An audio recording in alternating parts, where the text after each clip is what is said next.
আগেই তারা বলিউডের রাজকীয় ব্যক্তিত্ব ছিলেন। একজন ছিলেন কাপুর পরিবারের কন্যা, অন্যজন ছিলেন বচ্চন পরিবারের উত্তরাধিকারী।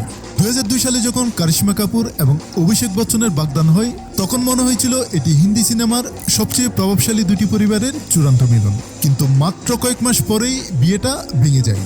পদ্মার আড়ালে আসলে কি ঘটেছিল তা নিয়ে বছরের পর বছর ধরে নানা গুজব ছড়িয়েছে। এটা কি পারিবারিক চাপ ছিল, আত্মিক উদ্বেগ, বিয়ে এবং কেরিয়ার নিয়ে ভিন্ন প্রত্যাশা, নাকি এটা কেবলই এমন একটা ব্যাপার ছিল যখন প্রভাবশালী পরিবার, জনসমীক্ষা এবং বিশাল প্রত্যাশা জড়িত থাকে তখন শুধু ভালোবাসা সবসময় যথেষ্ট নয়। এই উপলব্ধিটা দুজন মানুষের মধ্যে তৈরি হয়েছিল। ইন্ডাস্ট্রির ভিতরে লোকেরা দীর্ঘদিন ধরে আর্থিক বিষয়, বসবাসের ব্যবস্থা এবং বিয়ের পর কারিশমার ভবিষ্যৎ নিয়ে মতবিরোধ বিষয়ে জল্পনা কল্পনা করে আসছেন।